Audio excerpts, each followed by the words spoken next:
अस्सलामुअलैकुम। डॉक्टर हसान बुखारी आपकी खिदमत में हाजिर है। आजकल इलेक्शंस का बहुत ज़िक्र चल रहा है। पाकिस्तान में अभी 8 फरवरी को इलेक्शंस हुए और कुछ लोग जो कि ज़्यादातर नून लीग के सपोर्टर्स हैं या सिंपथाइज़र्स हैं, वो कहते हैं कि इस इलेक्शन में कोई ऐसी नई चीज़ नहीं थी। जैसा 2018 में नून लीग के साथ हुआ था वैसा 2024 में PTI के साथ हो गया। इसी तरह कुछ लोग जो हैं, जो कुछ PTI के सिंपथाइज़र, सारे नहीं लेकिन कुछ, ऐसी बातें कर रहे हैं कि जी ये इलेक्शन तो बिल्कुल 1970 के इलेक्शंस की तरह था जिसके बाद मुल्क भी टूट गया था 1 साल बाद। तो आज हम थोड़ा सा तारीख़ के आईने में ऑब्जेक्टिवली देखते हैं कि 2018 के इलेक्शन से ये इलेक्शन मिलता था या 1970 वाले से, और 2024 के इलेक्शन में अपनी अनोखी ख़ास बातें क्या थी। तो चलें पहले स्टार्ट करते हैं 2018 के इलेक्शन से। तो 2018 के इलेक्शन में तो नून लीग के पास शेर का निशान भी था। उन्होंने तो पूरी कैंपेन भी की थी, बरियानियाँ भी बांटी थी, चेक भी बांटे थे, पैसे भी बांटे थे। लेकिन हाँ, ये ज़रूर है कि जहाँ नून लीग को 2018 में टोटल 64 सीटें मिली थी, वहाँ PTI तो ऑफिशियल इलेक्शन कमीशन के रिजल्ट्स के मुताबिक भी तकरीबन 95 सीटें 2024 में जीत की, मतलब नून लीग से 1.5 गुना से ज़्यादा। और अगर हम बात करें फॉर्म 45 की और एक्चुअल पब्लिक वोट की, तो उसमें तो कोई मुकाबला ही नहीं है। और PTI वालों के क्लेम्स के मुताबिक तो वो 180 के करीब सीटें जीत चुके हैं। बल्कि कुछ ऐसे लोग भी जो कि PTI से ताल्लुक़ नहीं रखते, जैसे साद रिजवी साहब हैं TLB के, वो कह रहे हैं कि फॉर्म 45 के मुताबिक PTI 176 सीटें जीत गई है। ऑन द अदर हैंड अगर हम एक सोबर एनालिसिस भी करें अंदाजे की बेस पर, क्योंकि फैक्ट्स अभी क्लाउडेड हैं, तो ये चीज़ बड़ी क्लियर नज़र आती है कि पंजाब, KP और कराची में PTI का स्वीप हुआ है और ऑलमोस्ट 150 to 160 सीट्स तो उन्होंने जीती हैं। जिसके बाद झुरलू जो फेरा गया उसके बाद कुछ 90 या 100 रह गई। तो वो ये बातें तो 2018 के इलेक्शन वाली नहीं लगती। RTS की बड़ी बात की गई 2018 के इलेक्शन में कि जी RTS बंद हो गया था। तो RTS के बंद होने से पहले और बंद होने के बाद तो नून लीग की 20 सीटें बढ़ गई थी मीडिया के मुताबिक, लेकिन PTI की तो सीट्स पे कोई ख़ास रद्दोबदल नहीं हुई थी। जबकि अभी जो ब्लैक आउट हुआ और 2 बजे जो एक अवामी राय पर डाका डालने की कोशिश की गई रात के अंधेरे में, उस पर तो नून लीग को तकरीबन 40-50 सीट्स एक्स्ट्रा मिल गई, जो इन पे वो जीतते हुए कहीं से भी नज़र नहीं आ रहे थे। और एक और पार्टी जो कराची की बोरी बनाने वाला माफिया पार्टी है, उनको भी काफ़ी ज़्यादा सीट्स एक बार फिर कराची में मिल गई। जबकि सबको पता है, जो भी बंदा कराची गया हो, कि उनसे किस कदर जो है वो कराची के अवाम अब बेजार हैं। लेकिन जहाँ हमने डिफरेंसेस की बात की 2018 के और 2024 के इलेक्शन में, तो एक सिमिलैरिटी भी डिस्कस कर लेते हैं। सिमिलैरिटी है कि 2018 में मुस्लिम लीग नून के नवाज शरीफ साहब और 2024 में तहरीक इंसाफ के इमरान खान साहब, दोनों को इलेक्शन से चंद दिन पहले सज़ाएँ सुनाई गई ताकि शो कराया जा सके सारी इलेक्टोरेट को कि कुछ लोग जो हैं वो इन दोनों शख्सियात से कितने खफा थे। हाँ, ये फ़र्क जहाँ पर भी है कि इमरान खान साहब भी काफ़ी अरसे से अदालतों को भी फेस कर रहे हैं और जेल में भी हैं। नवाज शरीफ साहब भी 2018 के इलेक्शन से पहले फेस कर रहे थे। लेकिन जहाँ नवाज शरीफ साहब ने भगोड़ा होने को तरजीह दी, वहाँ इमरान खान साहब ने फ़ाइट करने को तरजीह दी। तो फिर इसी वजह से बहुत सारे डिफरेंसेस जिनका हमने जिक्र किया है, ये एक पार्टी के लीडर के भगोड़ा होने और एक पार्टी के लीडर के फ़ाइट करने का भी इसमें बहुत अहम हाथ है।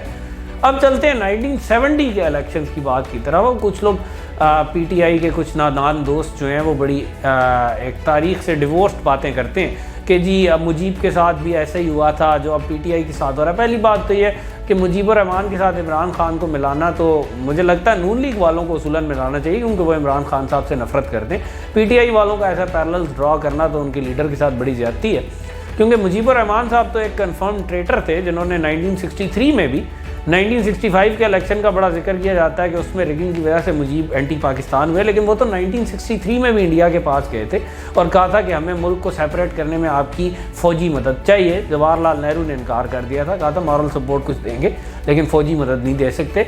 और ये बात जो है वो बंगाली हिस्टोरियन बदरुद्दीन उमर ने अपनी किताब एमरजेंस ऑफ बांग्लादेश में लिखी है।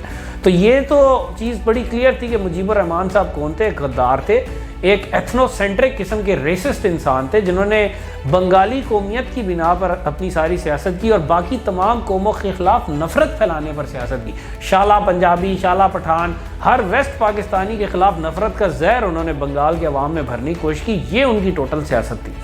तो यहाँ पर इमरान खान साहब बिल्कुल भी इस तरह के ना वो गद्दार हैं, ना उन्होंने कोई भारत से फ़ौजी मदद मांगी हुई है। ना ही वो कोई नफ़रत का जहर घोलते हैं पंजाबियों के ख़िलाफ़ पठानों में, या पठानों के ख़िलाफ़ पंजाबियों में, या सिंधियों में, या उर्दू स्पीकिंग लोगों में। तो वो कोई ऐसी सियासत वो करते नहीं हैं। और एक चीज़ जो उनकी अच्छी है, उनकी काफ़ी खामियां भी होंगी, लेकिन एक चीज़ जो उनकी अच्छी है वो ये है कि वो ऑल पाकिस्तान सियासत करते हैं, पाकिस्तान के लेवल पर सियासत करते हैं, यूनिफाई करने की सियासत कर रहे हैं, डिवाइड करने की सियासत नहीं कर रहे मुजीब साहब की तरह। और जहाँ तक बात हो गई रिगिंग की, तो इमरान खान साहब की पार्टी के खिलाफ तो ऐसी बेमिसाल रिगिंग हुई है जो पहले कभी देखी नहीं गई। लेकिन अगर हम रिगिंग की बात करें 1970 के इलेक्शन में, तो वो तो मुजीब साहब के हक में हुई थी।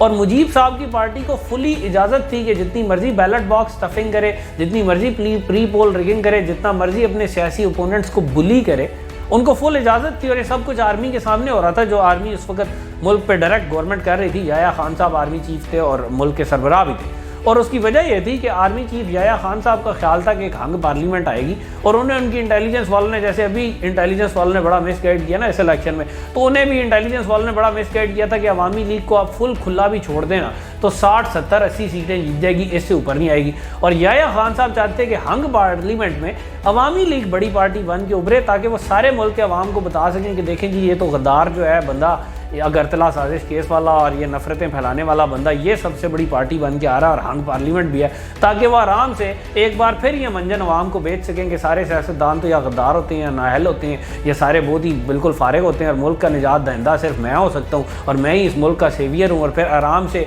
वो उन्होंने लिमिट रखी हुई थी कि अगर 4 महीने के अंदर अंदर नई असम्बली ने आईना बनाया तो नई असम्बली तोड़ दी जाएगी, और असम्बली तोड़ने के बाद वो आराम से लंबी चौड़ी हुकूमत करते।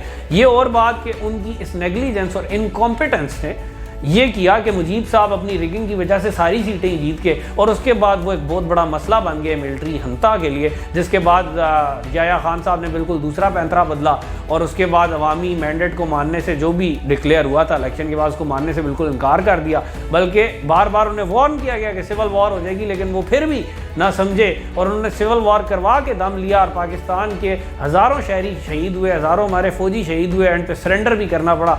शदीद तर हमारी ज़िल्लत और रुसवाई हुई, एक आलम इस्लाम की सबसे बड़ी मुमलिकत के 2 टुकड़े हो गए इस सारे चक्कर में। तो लेकिन ये वो चीज़ें जो कि 1970 के इलेक्शन में, 2024 के इलेक्शन में जो रिगिंग है वो बहुत डिफरेंट टाइप की और पीटीआई के एक्चुअली खिलाफ हुई है, जबकि 1970 के इलेक्शन में तो वो अवामी लीग के बड़े हक में हुई थी। यहाँ पर सिमिलरिटी का भी जिक्र करते हैं। सिमिलरिटी एक बहुत मज़े की है कि 1970 में जुल्फ़िकार अली भुट्टो साहब, जिनका दिल था कि मुल्क रहे ना रहे मैं किसी तरह वज़ीर-ए-आज़म बन जाऊँ, चाहे आधे मुल्क का ही बन जाऊँ, उन्होंने विक्ट्री डिक्लेयर कर दी इलेक्शन के बाद, जबकि वो टोटल 300 में से 80 सीटें जीते थे, लेकिन उन्होंने विक्ट्री डिक्लेयर कर दी कि बस जी मेरी विक्ट्री हो गई है। और इसी तरह की एक ऊट पटांग अजीबो गरीब विक्ट्री स्पीच नवाज शरीफ साहब ने भी डिक्लेयर कर दी, टोटल कोई 65-70 सीटों के ऊपर 270 में से, और वो भी 65-70 में से 40-50 वो जो कि रात 2 बजे के डाके के बाद उनके नसीब में आई थी, उन्होंने भी विक्ट्री डिक्लेयर कर दी कि बस जी हमारी पार्टी जीत की है, हमारी सबसे बड़ी पार्टी है। भुट्टो साहब ने जिस तरह बंगालियों को बिल्कुल आउट कर दिया था अपनी नैरेटिव से कि उनके ख्याल में शायद वो पाकिस्तानी ही ना हो, इसी तरह वो करोड़ों लोग जिन्होंने तहरीक इंसाफ को वोट दिया इस इलेक्शन में, नवाज शरीफ साहब ने भी उनको अपने ज़हन में मुल्क से आउट ही कर दिया और उसके बाद विक्ट्री स्पीच कर डाली। तो ये एक सिमिलरिटी ज़रूर है।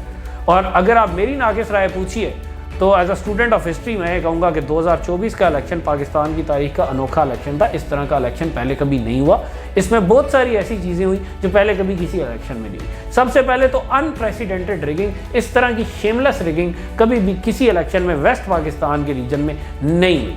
पहली दफ़ा खुलेआम रिगिंग की गई, खुल के, और इसके अलावा बिल्कुल कॉमन सेंस को भी बलाए ताक रख के रिगिंग की गई कि सिंपल मैथ जो 2-3 साल के बच्चे भी एडिशन सब्ट्रैक्शन तो कर सकते हैं, लेकिन ऐसे लगा कि इलेक्शन कमीशन के लोग इतने नाअहल हैं कि एडिशन सब्ट्रैक्शन भी नहीं कर सकते, या शायद यह है कि जो उन पर प्रेशर डाल रहे थे रिगिंग करने के लिए उसके खिलाफ इलेक्शन कमीशन के कुछ एहलकारों का ये पैसिव प्रोटेस्ट था कि उन्होंने जान के ऐसे मुज़ायका खेज़ फॉर्म 47 निकाले कि ताकि वो बता सकें कि जी हमारे ऊपर प्रेशर था, लेकिन जान के उनको इतना मुज़ायका खेज़ बनाया गया ताकि उनको चैलेंज करना आसान हो जाए। बहरहाल रिगिंग का जो इस बार हमने देखा तूफ़ान, वो वेस्ट पाकिस्तान की तारीख में पहले कभी नज़र नहीं आया।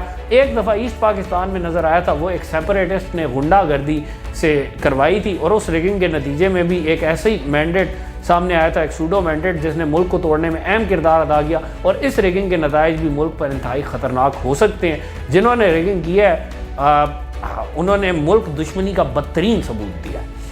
आगे चलते हैं। फर्स्ट टाइम ऐसे हुआ कि हारने वालों ने, जिन लोगों को इलेक्शन कमीशन ने डिक्लेयर किया कि वो जीत के हैं, उन्होंने कहा नहीं नहीं नहीं, हम हार गए, इस बेईमानी को हम नहीं मानते। हाफिज नईम साहब जैसे लोग, जो ऑनरेबल लोग हैं, और भी एक दो बंदे, कुछ लोगों ने उठ के कहा कि नहीं जी हम हार गए हैं, जीतने वाले को उसका हक दें।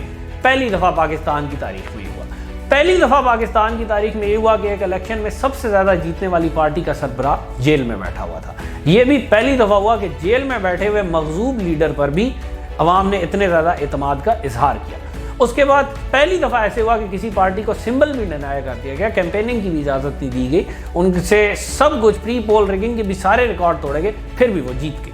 पहली दफ़ा ऐसे हुआ कि खैबर पख्तूनख्वा, पंजाब और कराची में स्वीप हुआ है। मैं इलेक्शन कमीशन के सूडो रिजल्ट्स की बात नहीं कर रहा, लेकिन दिस वेरी क्लियर, पीटीआई वाले तो दावा कर रहे हैं कि हम 185 सीटें जीते हैं, लेकिन रियलिस्टिकली और इवन न्यूट्रल ऑब्जर्वर्स की राय में भी 150-160 सीट्स पर, स्पेशली पंजाब, केपी और कराची में उनका तकरीबन स्वीप हुआ है। नून लीग का भी सफाया हुआ है, एमक्यूएम वाली वो बोरी वाली पार्टी का भी सफाया हुआ है। इसके अलावा केपी में एएनपी और मुल्क दुश्मन नासिर, मोहसिन दावड़ और अली वजीर जैसे, जिनको पिछली दफ़ा पीटीआई ने पता नहीं एक बेवकूफ़ी करके अकोमोडेट किया था, और वो इनकी एक संगीन गलती थी, इस दफ़ा नहीं किया, और सारे इन अनासर का मुकम्मल तौर पर केपी और पंजाब और कराची से सफाया हो गया, और अवाम ने बड़ा क्लियरली शो किया है कि वो किसके साथ हैं। और अर्बन एरियाज़ में तो बलोचिस्तान हो, सिंध हो, पंजाब हो या केपी के हो, वो तो हर जगह एक ही मैंडेट सामने आया। इतनी बड़ी स्वीप पहली दफ़ा देखने में आई है वेस्ट पाकिस्तान में। और पहली दफ़ा हमने देखा सोशल मीडिया का इम्पैक्ट। कुछ लोग इसको शैतानी मीडिया कहते हैं, जो भी कहें, लेकिन इसकी इंपॉर्टेंस से इनकार नहीं किया जा सकता। अब पाकिस्तान के गाँव-गाँव में स्मार्टफोन्स पहुँच चुके हैं, इंफॉर्मेशन का स्प्रेड बहुत तेज़ हो चुका है, और सोशल मीडिया की वजह से अब आवाम ज़्यादा पॉलिटिक्स में इंटरेस्ट भी ले रही है, आवाम के सामने चीज़ें आ भी जाती हैं, उन तक इन्फॉर्मेशन पहुंच भी जाती है। ठीक है कि सोशल मीडिया फेक न्यूज़ से भरपूर है, लेकिन जितनी फेक न्यूज़ और जितना एक हैकनीड नैरेटिव और जितने बेकाऊ माल जर्नलिस्ट मेन स्ट्रीम मीडिया पर हैं, तो सोशल मीडिया उसकी निस्बत तो बहुत ही बेहतर और ज़्यादा रिलायबल भी साबित हो रहा है और आवाम की निगाह में भी है। तो इस वजह से एक सोशल मीडिया का इम्पैक्ट जो है, आइंदा पॉलिसी मेकर्स और पॉलिटिकल पार्टीज सबको ये समझना पड़ेगा कि सोशल मीडिया का impact is here to stay, और उन्हें अपनी कैलकुलेशंस में उसको शामिल करना पड़ेगा। अब वे फॉरवर्ड की बात अगर करें, तो अगर मैं एक मशवरा दूं अपनी तरफ से, एक स्टूडेंट ऑफ हिस्ट्री की हैसियत से, एक एनालिस्ट की हैसियत से, तो मेरा मशवरा नून लीग और पीपल्स पार्टी को तो कोई मशवरा दे नहीं सकता, क्योंकि मुझे पता है उन्होंने क्या करना है। वो तो बहुत पुरानी पार्टियाँ हैं और उनका तो मकसद सिर्फ खाओ पियो माल बनाओ और आवाम को पीसो, उनका तो यही है। तो पीटीआई वालों को कुछ अगर दोस्ताना मशवरा दूं तो वो ये है कि कोalition किसी भी पार्टी के साथ, जिनको आप चोर कहते रहे, उनके साथ, पार्टी के साथ कोalition बनाएंगे, तो आपका ये वोटर जिसने आपको अनप्रेसिडेंटेड मैंडेट दिया है, ये आपको छोड़ जाएगा, और वही सोशल मीडिया आपके गले का तोक बन जाएगा जिसने आपको यहाँ तक पहुँचाया। पीटीआई को अपोजिशन में बैठना चाहिए और इस छीने हुए मैंडेट के खिलाफ जंग लड़नी चाहिए, जो ये डाका डाला गया अवामी राय पर, इसके खिलाफ जंग लड़नी चाहिए। जस्टिस को डिमांड करना चाहिए, अगर जस्टिस नहीं मिलता तो एक और फेयर इलेक्शन को डिमांड करना चाहिए। अभी इस वक्त अगर 93 सीटें ही उनको मिलती हैं, 90 सीटें इनको मिलती हैं, तो उनका कोई गवर्नमेंट बनाने की कोई ज़रूरत नहीं है, ना उनको कोई फ़ायदा है कि वो कोई कोalition पार्टनर ढूंढे। उनको चाहिए कि आराम से अपोजिशन में बैठें और अपने जस्टिस को डिमांड करें, अपनी एक्टिविटी को मेंटेन करें। और एक और चीज़, जो काम उन्होंने पिछली दफ़ा नहीं किए थे, वो एटलीस्ट कर लें। एक अच्छी टीम बनाएं, ईमानदार और कॉम्पिटेंट लोगों की, जो कि मुल्क को चलाने की अहलियत रखती है। अब ये टाइम है, आपको नज़र आ रहा है कि आपकी मकबूलियत है, आप एक टीम बनाइए ताकि जब आप इक़्तिदार में आ जाए तो फिर आप इस मुल्क को एक अच्छी राह पर डाल सकें। एक और डिसअपॉइंटिंग चैप्टर का इजाफा ना करें, जैसे भुट्टो साहब ने किया था 70s में, या बेनज़ीर साहिबा ने किया था 80s में, या नवाज शरीफ साहब ने किया था 90s में। इस मुल्क को अब मज़ीद डिसअपॉइंटमेंट्स नहीं चाहिए। मेहनत कीजिए, अच्छी टीम बनाइए, ईमानदार लोगों को आगे लाइए, बजाय इसके कि जो लोग बहुत ऊंचा बोल सकते हो या जो कहीं से हॉर्स ट्रेडिंग के मास्टर हो, उसकी बजाय अच्छे लोगों को आगे लाइए। पुरानी मिस्टेक्स अब मत दोहराइए। ना ही आपको मिलिट्री से अलाय करने की ज़रूरत है, मिलिट्री का काम पॉलिटिक्स है भी नहीं, उसको इनकरेज मत कीजिए कि पॉलिटिक्स में लाए। मिलिट्री एक अपनी प्रोफेशनल फोर्स है, उसको, बल्कि जो भी पार्टी मिलिट्री को पॉलिटिक्स में लाए उसको अब हाउंड करना चाहिए, और जो मिलिट्री के लोग पॉलिटिक्स में इन्वॉल्व हों उनको भी सज़ा मिलनी चाहिए। और ऑफ कोर्स ये जो लोटा क्रेसी और ये जहांगीर तरीन साहब ट्रांसपोर्टर वगैरह जो पीटीआई ने पिछली दफ़ा काम किया था, बराए मेहरबानी आइंदा फ्यूचर में इससे तौबा कर लीजिए और लोटा क्रेसी से दरेख कीजिए। ये काम पीपल्स पार्टी और नून लीग के लिए छोड़ दीजिए, वो इस पे अच्छे भी हैं, और टू बी ऑनेस्ट आवाम को इस लोटा क्रेसी से बहुत ज़्यादा नफरत भी हो चुकी है। इकोनॉमिक इंस्टेबिलिटी, इस जो स्टोलन मैंडेट है, डॉन अखबार ने एक बड़ी अच्छा वो कॉलम लिखा है कि फ्रैगमेंटेड मैंडेट के बाद इकोनॉमिक इंस्टेबिलिटी होगी। बिल्कुल होगी, लेकिन मैंडेट फ्रैगमेंटेड नहीं था, ये तो रात को जो डाका डाला गया उसके बाद फ्रेगमेंटेड मैंडेट हुआ है, और जो भी इकोनॉमिक इंस्टेबिलिटी होगी ये डाका डालने वाले ही उसके सोल जिम्मेदार हैं। इन्होंने बड़ी मुल्क दुश्मनी की है, और अल्टीमेटली अगर इस मुल्क में कभी भी जस्टिस का दौर दोहराओ तो इन्हें करार वाकई सज़ा मिलनी चाहिए। सुनने में आ रहा है कि किसी साहब का ख्याल है कि नवाज शरीफ साहब अब $100 बिलियन SIFC में लाएंगे तो इकोनॉमिक इंस्टेबिलिटी फिर नहीं रहेगी। तो उनका तो फिर ये भी ख्याल था कि नवाज शरीफ साहब बड़े पॉपुलर हैं, मेजॉरिटी लेकर आएंगे, तो शायद उनको इन पाइप ड्रीम से निकलने की ज़रूरत है और जाग कर रियलिटी को देखने की ज़रूरत है। एंड में एक छोटी सी पर्सनल अपील उस अदारे के नाम जिससे मैं बहुत ज़्यादा प्यार करता हूँ, बराए मेहरबानी सियासत की जान छोड़ दीजिए, बराए मेहरबानी अपनी प्रोफेशनल जॉब पर ध्यान दें। लास्ट ईयर में 445 बंदे शहीद सिर्फ आर्मी के हुए हैं, बाकी पुलिस के भी हुए हैं और सिविलियंस भी हुए हैं। और अब बड़ा अफसोस होता है देख कर के ऐसे ऐसे इलाकों में जहाँ मिलिट्री को पूजा जाता था वहाँ पर लोग कितनी नफरत अंगेज़ बातें करते हैं पाक फ़ौज के ख़िलाफ़। इंडिया हमारा दुश्मन है, मोदी इंडिया में ताकतवर हो रहा है, हमें रियल सिक्योरिटी थ्रेट है। दुनिया में इस वक्त एक फ्लक्स चल रहा है, यूक्रेन में, फिर मिडल ईस्ट में, हर तरफ कॉन्फ्लिक्ट्स फूट पड़ रहे हैं। ऐसे मौके पर इंडिया जैसे एक एक्टर के लिए एडवांटेज लेना बड़ा आसान हो सकता है। हमारे पास टाइम नहीं है ज़ाया करने के लिए। हमारी नेशन को यूनिटी चाहिए और स्टेबिलिटी चाहिए। हमारी नेशन को एक ऐसी पॉलिटिकल लीडरशिप चाहिए जिस पर आवाम का एतमाद हो, और एक ऐसी मिलिट्री चाहिए जो मुकम्मल तौर पर प्रोफेशनल हो और सिर्फ अपने काम पर ध्यान दे, बजाय इसके कि सियासतों में अपनी एनर्जी ज़ाया करे, अपना टैलेंट ज़ाया करे और अपने आप को बदनाम भी करवाए। जिसको आवाम यूनाइट होकर मैंडेट दे रही है, अब उसको अनलॉफुली रोक कर बदतरीन मुल्क दुश्मनी कर रहा है। जो भी कर रहा है, अवाम ने साबित किया है कि वो आपसे ज़्यादा शऊर रखती है। इल इन्फॉर्म्ड अवाम नहीं है, इल इन्फॉर्म्ड आप हैं। अपनी ईगो और तकब्बुर के बबल से निकलें। शोहदा के मुतवल्ली चोरों से डील्स नहीं करते। मेरे घर के बाहर मेरे शहीद भाई की पिक्चर लगी हुई है यूनिफॉर्म में, और अब मुझे डर लगता है कि उस पर वैंडलिज्म कोई करेगा, और मैं उसको कुछ कह भी नहीं सकूंगा क्योंकि वो लोग जो आगे से बात करेंगे उस पर मैं क्या जवाब दूंगा। आपने अवाम की राय को अगर चोरी करना है और चोरों को अगर सपोर्ट करना है तो फिर बराए मेहरबानी शहीदों का नाम लेना छोड़ दें। इतनी मेहरबानी हमारे ऊपर कर दीजिए। अल्लाह हाफिज़। Thank you.